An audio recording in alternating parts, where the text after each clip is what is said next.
In the beginning was the Word, and the Word was with God, and the Word was God. He was with God in the beginning. His earthly life foretold in Isaiah. He would be born of a virgin, despised and rejected, sacrificed for many, raised and lifted up, the King of Kings. Emmanuel, Wonderful Counselor, Prince of Peace, the Lion and the Lamb, a servant, a teacher, a friend, holy God and holy human, simply Jesus. A parable of Jesus from the Message translation. There once was a man who had 2 sons. The younger said to his father, "Father, I want right now what's coming to me." So the father divided the property between them. It wasn't long before the younger son packed his bags and left for a distant country. There, undisciplined and dissipated, he wasted everything he had.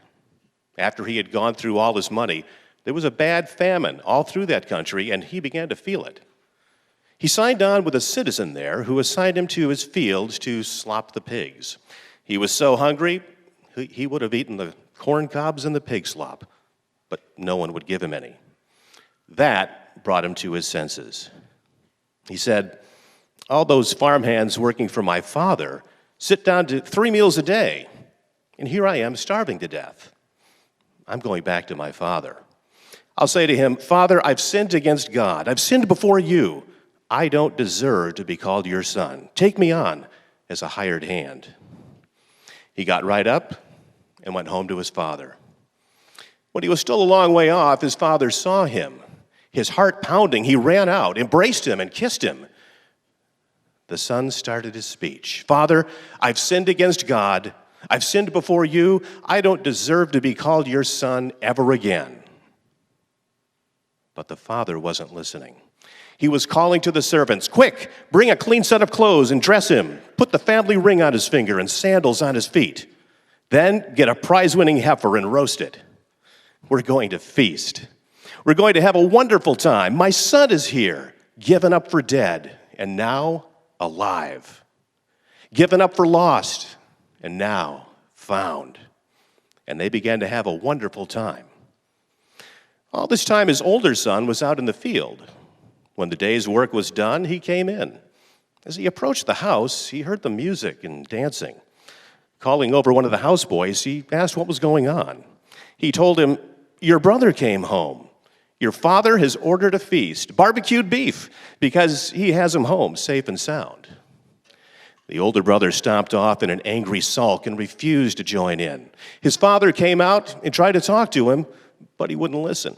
The son said, "Look how many years I've stayed here serving you, never giving you one moment of grief. But have you ever thrown a party for me and my friends? Then this son of yours, who has thrown away your money on prostitutes, shows up, and you go all out with a feast."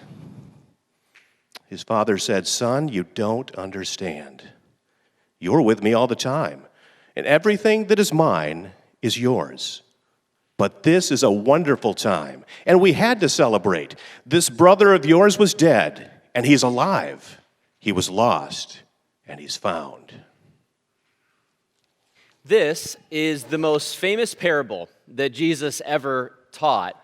Parables in Jesus' teaching were these fictional stories. They were made-up stories, but they were stories that could be true to life. Like they could have happened, and they were intended to teach us a spiritual truth. This is one of 3 stories Jesus told about lost things. There was the lost sheep, where the shepherd leaves the 99 to go after the one lost sheep. There was the story of the lost coin, where a woman loses a very valuable coin and turns her whole house upside down until she finds that coin. And then this story, the story of the lost son, sometimes called the Prodigal Son. In fact, one of the most famous paintings in all of history comes from Rembrandt, and it's this story, the picture of the return of the prodigal son. Here's the painting. It actually hangs in the Hermitage Museum in St. Petersburg, Russia. And if you were to go to see this painting, you would find there a painting that is approximately 6.5 feet by 8.5 feet. It's a gigantic mural there in St. Petersburg. And in Rembrandt's rendition of The Return of the Prodigal Son, he's capturing the moment when the prodigal son, the lost son, returns to his father's love and his father's embrace and is accepted back into the family.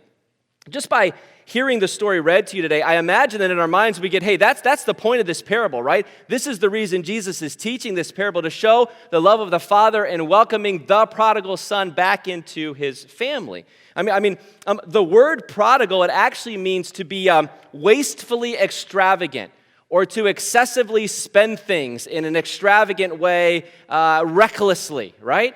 And even today, when we use the term prodigal, it comes actually from this story that Jesus told. Like, our very usage today in our culture comes from this story. We talk about a prodigal son, or I have a prodigal child. What are we meaning? Somebody that has gone off, right? Somebody that has been rebellious. Somebody that's far from home and family and far from God. And so when we read this story and you hear it, you're like, okay, that's what it's about. It's about the return of the prodigal and the love of the Father welcoming that son back in. But I want to tell you today that while that was a point in Jesus' story, it wasn't actually the main point that Jesus was trying to make in telling this parable. To see it, we've got to see the context in which Jesus was giving these parables. And we find that in Luke chapter 15. So if you've got a Bible, go ahead and turn to Luke chapter 15 this morning. Those share Bibles in front of you, it's on page 848. And the context here with Jesus is he was speaking to those pesky religious leaders that he always has to deal with, those ones that had become sort of elite and entitled, thinking that they're in with God and they have the relationship with God figured out because they're doing all the right things, but everybody else, the common people, they're far from God and they're probably never going to make it in with God. And so Jesus tells these three parables to actually push on their entitlement and their pride and their sense of we've got it figured out and no one else does. So notice this in Luke chapter 15 in verse 1, we read this. Now, the tax collectors and sinners were all gathering around to hear Jesus. Who are the tax collectors and sinners? They're the far from God people, right? They're the people that don't know God. They're never going to be good enough. They're never going to figure it out. The people that the religious leaders look down upon. Verse 2. But the Pharisees and the teachers of the law, those religious leaders, they muttered, "This man welcomes sinners, and he eats with them." Can you believe that? So apparently all of the sinful far from God people, they actually wanted to listen to Jesus. They wanted to hear what Jesus had to say. And the religious leaders aren't having this. I can't believe he spends time with them, is giving them time. We've tried to figure out this system where we're the only ones in with God, but they're giving attention to Jesus and they don't like it at all. And so Jesus sees this and he knows what's going on. And he's like, all right, I have some stories for you guys that you need to hear. The one story that we're looking at actually today is called the story of the prodigal son. But we realize something pretty quickly. It's actually the story of two prodigal sons. That there isn't just one son that is far from the Father, that is far from God, that is pursuing his own path. Both sons are far from God, trying to do things their own way. And these two sons show us the two typical ways that we as human beings are lost. The two ways that we typically try to pursue something, some happiness in our lives apart from God, and we're going to do it our own way. And those are the two ways that we want to look at today as we investigate this story a little bit more. Now, we'll get into this in just a second, but before I do that, I have to give a shout out to somebody for this message today. I want to give credit to somebody for this message, and I know it's going to surprise you who I'm going to give credit to, but it's Tim Keller, okay? So Tim Keller has a book called The Prodigal God. A number of you maybe have read this book. If you haven't read it, I would love for you to read it. We used to give it out in our guest bags to everybody that would come to NorthPoint, and we did that for a couple of reasons. One reason is we like to give you a gift. We want you to hear and know what the gospel is, and also because this book is so foundational to our understanding of who God is, of the way to God, of how you have a relationship with God, and of the two paths that kind of are our own way, where we are lost. And so that's what we want to talk about today. Now, I will tell you this, if you weren't here during those years when we always gave this out to guests, but you would like a copy, there's a number of copies that are in the foyer. You can pick one of those up. They're free as long as the supplies last. Get up right now and go get it, take it home and read it, and you can be done. You don't even have to listen to me this morning. No, I'm kidding. Don't do that. But grab one of those books. If you promise that you'll read it, how about that? You can take one of the books that are out in the foyer. We'd love for you to have that. Okay, let's dig into this. And I'm going to use a visual that we've developed for this message to help us see these two ways of being lost. Let's start with this. Let's start with the assumption that everyone is trying to get to God. Everybody in some way wants to have a relationship with God, or they have a sense in them that I need something beyond myself to connect with. Now, even people that don't actually believe in God, that are an atheist or an agnostic, I think there's still a sense inside of them that I want happiness. I want to have a sense of fulfillment in my life. I want rightness. I want to think the right way or act the right way or do the right thing. However I define what rightness is, I want to live according to that thing. I want to be happy in my life. So how do people go about getting to this place? Whether God's a part of that or it's just about happiness, how do we get to that place? Well, there's two main paths. There's a path that we might call moralism, and there's a path that we might call self-discovery. The moralism path is the side that says, I've got to do the right things. I have to follow the rules. A religion might be entailed in this. I follow the rules of the religion and the community that I'm a part of. And if I subscribe to the rules and I do the right things and I'm the right kind of person towards other people, then I will be happiness. In other words, I climb the ladder, right? I climb the ladder. Make sure I've got the right ladder. I've got the system figured out. I do the system, and then I should be fulfilled in my life. And I should be happy because I'm being and doing the right kinds of things. You climb the ladder. The other side is what we might call self-discovery, a different path. This is the path that says, whoa, whoa, whoa, whoa, whoa. You can't conform to systems. You can't do what anybody else tells you to do. You've got to be your own person. You have to find your own way. You notice an I there. It's about I finding my own path, weaving it and setting it out however I want to set it out. So personal choice and personal freedom is important on the self-discovery path. It is find your own path. So let's dig into each of these a little bit more, and we'll start with the self-discovery path first. Now, from Jesus' parable, who fits the self-discovery path? Not too hard, right? It's the younger brother or the younger son that fits this path. Always those younger siblings, right? Firstborns follow the rules, right? They do the right things. But those younger siblings are the rebellious ones. The younger brother in our story, or the prodigal, basically tells his father, Father, I want you dead so I can have what's coming to me, right? Because he says he wants his inheritance from the father. Now, when do you typically get an inheritance? When your father passes away and is no longer living, right? And so in essence, the son is saying, Father, I wish you were dead. I only want what you can provide, so give it to me now. And the father, he says, okay, I will give you your inheritance. And so the younger son, he takes all of this wealth and he leaves the family, he leaves the community, he leaves the rules, he leaves the regulations, he leaves all of that because he wants freedom. He needs to make his own choices and not be restrained. He thinks that for himself, in order for him to be happy, to be true to himself, he has to find his own path and chart it off. Right? He might look down on other people that do conform to the rules, people that are staying within the system. He's got to buck against the man and the system and the institution. He doesn't like any of that. He's got to go away from all of that. And so he just goes towards everything that he feels and thinks to discover his own way. Now, it's not very hard for us to find examples of this in our day, right? You don't have to look very far, the self-discovery path. There's a lot of key words that we use that you hear a lot of times from people in our day that key you into this. And these words aren't all bad, but just think about what they're saying as you put them together as a group. Self-discovery, self-identity, self-care, my truth, my personal happiness, right? Again, those words aren't all bad. There's some good things there. But when you put them together as a group, you're like, wow, we really think that like happiness and purpose and meaning is found in me, centered on self, right? Kim Kardashian, in a Vogue magazine interview this year in February, she said this, for so long, I did what made other people happy. And I think in the last 2 years, I decided I'm going to make myself happy. And that feels really good. And even if that created changes and caused my divorce, I think it's important to be honest with yourself about what really makes you happy. I've chosen myself. I think it's okay to choose you. My 40s are about being team me. Now, we might snicker at that because it's so blatantly stated, right? But Kim isn't the only one pursuing this path.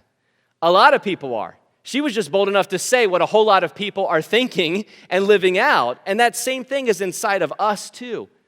Henry Nouwen was a Dutch priest and a writer who wrote a book on this parable of Jesus, and actually wrote this book after he went to that Hermitage Museum and sat for hours looking at that painting and pondering it and studying Jesus' words in the parable, and he writes a book about this, and in the book he talks about how addiction addiction might be the best word to explain the lostness, this path that we're talking about here, that so deeply permeates our society today. And then he says this. He says, our addictions make us cling to what the world proclaims as the keys to self-fulfillment. What are the keys to self-fulfillment? What will make you happy? What will make you right? What will make you fulfilled in this world? The accumulation of wealth and power, the attainment of status and admiration from others, lavish consumption of food and drink, and sexual gratification without distinguishing between lust and love. Just think about your own life for a second, right? Don't you sometimes, or a lot of times, go after these things for fulfillment? Don't we sometimes think that these things will satisfy us? If I made a little bit more money, if I had a little bit more, if I had a little better vacation, a little longer on vacation, I've had a hard day, but I can drink my sorrows away. I can buy my way out of pain on Amazon. There's an Amazon Prime Day coming, right? I can buy something on there. It'll give me a little fix. It'll get me through until the next day. My spouse isn't satisfying me sexually, so I know you shouldn't probably watch porn, but I could watch a little bit because they're not really fulfilling their end of the bargain for me, and it'll be okay because it'll just be a little bit. And that'll make me happy. That'll satisfy me, right? I'm working really hard to get pats on the back to get other people to give me affirmation and encouragement. And if I don't get those things, I'm just angry at people because I've deserved that. I earned that, right? Or I'm upset if they don't come.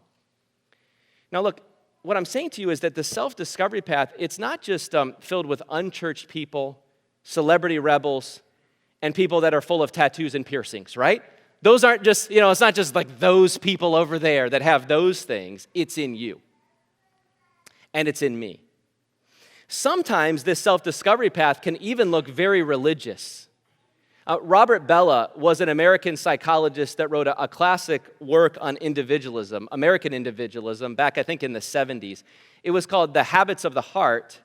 And in the book, he interviews this woman by the name of Sheila, and Sheila talks about how she came up with a religion on her own. And she needed a religion. She said she needed it, so she's like, so I came up with one. Here's what she says. She says, I'm not a religious fanatic, and I can't remember the last time I went to church, but my faith has carried me a long way. It's Sheilaism, just my own little voice, right? So look, Sheila, like many people, she sensed that she needed religion, that she needed something on her self-discovery path in order for her to be able to find happiness. But that religion needed to be determined completely by her. She needed to set the parameters of it. There was no authority outside of herself. It's just her little voice, right? Her rules. She carved the path that she was going to take. And I got to tell you, that's actually pretty common today, right?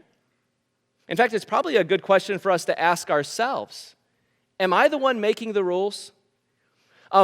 Do I read the Bible, do I hear from God, and I only take the things that are easy or comfortable to me, but I ignore the parts of the Bible that I don't really like? Like, do you ever let God challenge you?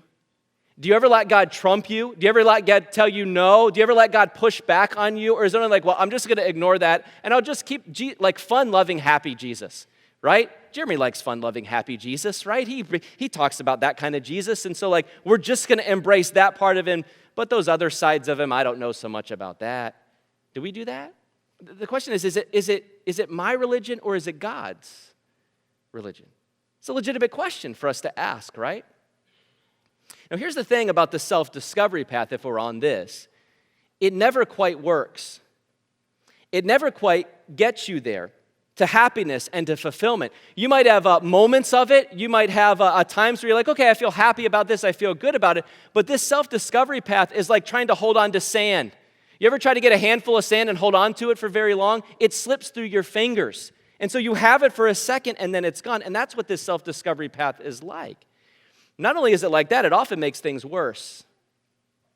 Addictions feel good in the moment, right? Any addiction feels good in the moment, but it depletes you. It always takes from you. It always makes you less of a person and takes you further down a path that you really do not want to go. That's what happens to the younger brother. When he gets outside of the father and he gets outside of home and he runs away from the father and he tries to do it his own way, he spends everything that he had. He's slopping pigs. He has nothing to show for it. He doesn't have food to eat, and he's in an absolute desperate situation where he says in his mind, the only thing I could possibly rely upon is some measure of mercy from my Father. That's all I have left, because the self-discovery path came up empty. Is that you today? And we sing this song, have you come to the end of yourself? Do you thirst for a drink from the well? Then Jesus is calling. He's calling to you, and he is calling to you. And we're going to get to him. We're going to get to that really soon. But first, we need to look at the other path. That's the self-discovery path. Let's talk about the moralism path. At first, the moralism path is a little bit harder to see in Jesus' parable, but again, it was the main point of the parable. You see, after the younger brother comes back into the family, he's welcomed back home by the father, the older brother gets wind of it, and what was the older brother's response? He's not having it, man. He is not happy at all that the younger brother is welcomed back in. Check it out in verse 28. This is what we read. The older brother became angry and refused to go in to the feast. So his father went out and pleaded with him. But he answered his father, and notice what's in the older brother's heart. Look, all these years I've been slaving for you and never disobeyed your orders. Yet you never gave me even a young goat so I could celebrate with my friends. But when this son of yours who has squandered your property with prostitutes comes home, you killed the fattened calf for him. He lost it. He absolutely lost it, and he lost it on the father. Now, what is going on in the older brother's heart? It's this path. Moralism is going on in the older brother's heart, right? Doing all of the things, keeping the standards, keeping all of the rules. For whom? For the older brother's benefit, for what he could gain, what he could get from the father. He's doing the right things for himself, right? So moralists pride themselves on achievement, on following the rules, on doing the right things, following the will of God, keeping up the standards of the community of which they're a part. It's climbing the ladder. And a moralist believes that happiness, that fulfillment, and rightness is achieved through what we might call moral rectitude, morally doing the right things, the right way. And that's the older brother. But if you're a moralist like the older brother, what happens when you don't get what you think you've earned? Or worse than that, someone else gets what you think you've earned and you know they don't deserve it. Earlier this year, I was able to take my middle daughter, Quinn. Quinn and I went to the Iowa-Michigan football game. If you don't know this, I'm a Michigan fan. And so we went and we did put on our Michigan gear amidst many, many Iowa fans that were there. Two fights almost broke out during the course of the game. One before the game, actually maybe both before the game. No, one when the game started, and then two Iowa fans were yelling and screaming profanities at each other partway through the game. So that was interesting. With my daughter, I'm like trying to cover her ears the whole time for the kinds of things that she is hearing. But at some point we decided that we were going to go out and we were going to get some food from the concession stand, which is kind of a bad idea because it just takes forever. And so we go out to the concession stand, and the line just it goes this way, and then it goes this way, and then it goes this way, and then it just is like, I'm like, do we want to? I don't know. So we decide, yes, we will follow the rules, and we will stand in line, and we will do the things to get our food. Well, these Yodos get in line behind us, and the language is flowing. And again, I'm like, Quinn, just don't listen to the kinds of things that are coming out of these people's mouths. And we stand in line. We're in line for 10 or 15 minutes when all of a sudden the people right behind us are like, you know what? There's some concession stand workers and people aren't jumping up there real quick. So I think if I jump the line and I just go straight up, I can get my stuff quick and get out of here. So here we are, following the rules, standing in line, doing it the right way, when this guy jumps the line, runs up, cutting all the people in front of him, gets his food super quickly and starts walking back. And I'm watching this whole thing happen, and Quinn is like, this ain't right, because she's a middle child. She's a rule follower too, right? So we're both feeling the same thing. And this guy's walking past me. I just wanted to stick my leg out and trip the dude. He's probably drunk anyway. Trip the guy, make him fall on his face. See, that's what you deserve, because you're not following the rules. And what I'm saying to you is it's in us, right? When we do the right thing, when we follow the rules, we can't stand it when someone else cuts the line, when someone gets something that they don't deserve because we're doing the right thing. And that's the older brother. I've always obeyed. I always did what you asked me to do. I always followed the rules. And then when this son of yours. Notice he doesn't say brother of mine, right? He says this son of yours, this offspring that you have, that you produce, that's so terrible and horrible. When he comes home, you kill the fattened calf for him. It's not fair. That is not fair. Now, if you've ever been in a household with more than one child, you know that inevitably you will hear those words at some point in your house. That's not fair. It is not fair. And the it's not fair often comes because some younger sibling who hasn't worked as hard, hasn't really followed the rules, isn't really doing what they're supposed to be doing, still gets something that the firstborn who has followed all the rules perfectly thinks that they deserve or that they have earned, right? And they can't stand it that the younger sibling gets it too. That's not fair. You know, there's some firstborn in all of us, right? The sense that I earned this, I deserve this, and I better get it because I've worked hard for it. Think with me for a minute about the different types of moralism that we might have. Because we're talking about here, and it's easy to say, well, there's, of course, religious moralism, right? Like following God's rules, going to church, praying, doing those kinds of things that God would want you to do. Yes, there is religious moralism, but I think we can press this out to other types or other areas as well. There could be a my brand of Christianity moralism, right? I go to the right denomination, the right kind of church. We preach the right way, right? We have the right kind of music. We have the right kind of mission statement. We have the right kind of missions. We have the right coffee. You guys got terrible coffee at your church, right? And we look down on other churches and other Christians because we do it perfectly the right way and they don't. There could be moralism about how you handle your money, how you give money and how you spend your money. Don't you in your mind have a sense of this is what you should give, this is what you should spend, and when other people don't do it exactly the way you do it, you're kind of like, well, I'm glad that we've got it figured out. I don't know about those people. I got to question their heart before God because of the way that they're living, right? There could be moralism about philanthropy, about community service. You do it the right way, and other people, they're not as serious about caring for the needs of others as you are. There's a political moralism, my view, my party, my tribe. And if anybody is outside of my view, my party, my tribe, they are either evil or stupid. You've thought that in your mind. They are either evil, they're completely immoral, or they're stupid, and they're not educated, and they don't really know the truth, right? And we kind of judge them on that basis. There's justice, social issues, moralism. That one, like many things, they cut both ways. Either you've got the justice thing figured out or other people don't. And there's buzzwords that go along with this now that we get all riled up about, like CRT and diversity, equity, and inclusion. And you're on one side or the other of this, and you're hardcore, and you know your position is right, and everybody else is either, once again, either evil or they're stupid if they have any kind of alternative view. There's Christian liberty moralism. I do drink alcohol, I don't drink alcohol. I listen to that music, I don't listen to that music. I do this for entertainment, I don't do this for entertainment. There's schooling moralism, public school, homeschool, Christian school. I know the right way to school your children. You people that don't quite do it right, I wish you would change that.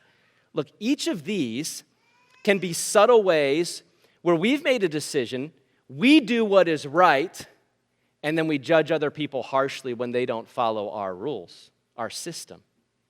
What really troubles us is when someone violates our right way and God still seems to bless them. They still seem to have a pretty decent life and they seem to have the favor of God. Or when they do something that's outside of our right way, our right system, and they do have a difficult time or something bad happens to them, and our minds were like, well, I know why that happened to them. God judged them because they're liberals, right? That's why that happened to them. God judged them because they don't school their children the right way. God judged them because they go to that church. God judged them because they like roundabouts. That's why he let them get in an accident. I knew it. That judgmental attitude. This is what Jesus is pressing on. This is why Jesus is telling this entire parable, is to press on this attitude that I'm in with God. I've got it all figured out by what I do, by my system, by my rightness, and looking down on other people who don't do it the way we do it. That's what he's getting at. That's why Jesus is telling the story. Now, we often think that by default, the prodigal, rebellious self-discovery path is much worse. That like people on the self-discovery path, they're much further from God. I mean, because at least the people on the moralism path, they kind of think a God exists probably, and they're probably trying to please and honor that God and do the right things. But do you know that Jesus is actually making the point that it's far worse for the moralist? That the moralist may be much further from God. That people that go to church may be in much more danger than the person on the self-discovery path. Listen to Tim Keller on this. He says this. He says, it may be that Jesus is trying to say that while both forms of the self-salvation project, that both of those paths are equally wrong, each one is not equally dangerous. Because the elder brother is more blind to what is going on, being an elder brother Pharisee is a more spiritually desperate condition. Whoa. Have you ever read the parable that way? So that might be a more difficult place to be in, that moralism path. And why is that so? Why might that be true? Well, probably because when you're on the self-discovery path, you may or may not care about God. You may or may not think God exists. But when you're on the moralism path, you think you're pleasing God. You think you're in. You think you're doing the right thing. You think everything is good. Often the rebellious person knows that everything is not good. They know that something is missing in their life. But the moralist feels like I'm right and I've got it figured out. And that's a dangerous place to be. See, I need to say this carefully. It's not that following the rules, conforming to the community is wrong. It's not that a lot of those things under the moralism, obedience, laws, rules, achievement, earning, the standards of the community, a lot of those things are fine in and of themselves, right? The problem is when we think that's the way to God. That's the path, that if I just climb the ladder and I do all of those things, I will have the favor of God, I'll achieve happiness, God will be happy with me, He will give me heaven, and I'm saved because I've done all of those things. See, the older brother, in all of his working and all of his rule following and everything that he did all of those things as his way to get what he wanted. And what he wanted was not actually the Father. What he wanted was not a relationship with his Father. He wanted the Father's blessings. He wanted the Father's wealth, the same thing the younger son wanted. And this is the trick with moralism, especially religious moralism. We act like it's altruistic or it's for pleasing God, and it's not. Do you know who it's for? It's for self. We're trying to earn it for ourselves. We are trying to save ourselves. Listen to Keller again. He says this. If, like the elder brother, you believe that God ought to bless you and help you because you work so hard to obey Him and be a good person, then Jesus may be your helper. Jesus may be your example. He may even be your inspiration, but He's not your Savior. You are serving as your own Savior. You climbed the ladder. You followed the rules. You did the right things. You achieved. You saved yourself. It's like expecting the Father's wealth and blessings and happiness without the Father. And you notice from the parable Jesus reveals that's exactly what the older brother was all about. Now, who else was about getting from the Father His wealth and His blessings? The younger brother, right? They're actually doing the same thing. They're trying for the same thing, just two different paths, two different ways. Not you, Father, but what you can give. Think about these two paths maybe in your own family. I think you've probably seen this approach play out before in your home. We've for sure seen it in ours. Imagine it's you're around the dinner table, and there's a family there, so there's sibling group that is there, right? And the idea is that we're going to eat our dinner, and dessert will follow. We are having ice cream for dessert, right? Best ice cream you can think of. I want you to think about the paths that a child might go to get to the ice cream. Again, let's just say it's the younger sibling that is there trying to eat the dinner, but they don't like broccoli. They don't like the medley of vegetables that you put on their plate, right? And they don't want to eat those. And so there are various strategies to get rid of the vegetables that you have on your plate. You cut them up into pieces and you spread them across the plate. You might try to slide some of those vegetables onto the plate of your sibling when they're not looking. If you have a dog, that's probably the best option. You know, you just sort of slide some of those off onto the ground. You may wad them up in a napkin and try to hide those vegetables that you do not want to eat. I remember when I was young and my mom would feed us hot dogs sometimes, and hot dogs for me when I was little, it was that food that made me gag. You know, for some of you that's like mashed potatoes because of the texture or something, you're just like, ugh. And I could not, I would gag. And so she had to cut up in pieces, and I remember one time, I was like 4 years old, I just put it in a napkin and I sat on it. I had no plan beyond that. I didn't know how I was going to get rid of it, but I was like, I am not eating this nasty hot dog. This is not happening right now, right?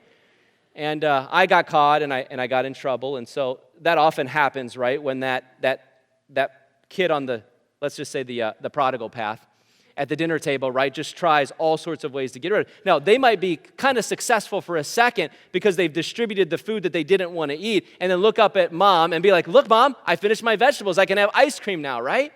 Now, when that child gets caught in their act of being prodigal, with their vegetables, what does the older sibling do? Sits up a little straighter, makes sure that every single piece of that vegetable is gone, maybe make sure they subtly draw attention by clanging their fork on the plate so that mom or dad can see that all of the plate is clean and it is finished. That older sibling might even say to mom or dad, hey, I finished up, let me do the dishes tonight. I just want to take care of the dishes, and could I have more? Could I have a little bit more vegetables, right? Now look, what is that older sibling doing? Is the older sibling doing that because they love mom? Because they love dad? Because they want to be helpful in the family? Not a chance. Not a chance. Why are they doing it? For ice cream. They want ice cream. Two paths, right? Two different approaches, same desire from both of those children. What's your tendency? Sneak the ice cream or be a good kid? Self-discovery or moralism? Now, some of you might be saying in your mind, well, Jeremy, as you describe both of these paths, I was like, oh, that's me. And then you describe the other path, I was like, that's me. And so you sense that you have both of those things inside of you. And I think that's true for most people. We do have both of these things inside of us to some degree or at different phases of our life. In fact, I think having both of these is why sometimes some of you, you exercise hardcore, you're disciplined with your diet, you just go after it so strong for 2 months, and then you give up completely, never to return to it again until January turns around or something like that, right? You just go back and forth. Some of you do this in your spiritual life. On fire for God, I'm in a Bible study, I'm in a group, I'm doing accountability, I'm praying, I'm coming to church, and then you have a phase where you're like, I'm done with that, I can't do any of it, I can't fit it in, right? You go back and forth. This is the reason why sometimes you see somebody that you thought was such a morally upstanding person, a contributor in the community, somebody other people look up to, they seem to have their life together, and it ends up coming out that they had a major failure. They have a secret life. They've been cheating on their family. They have a gambling addiction. They're an alcoholic, and they're ruining their family, right? Why is that the case?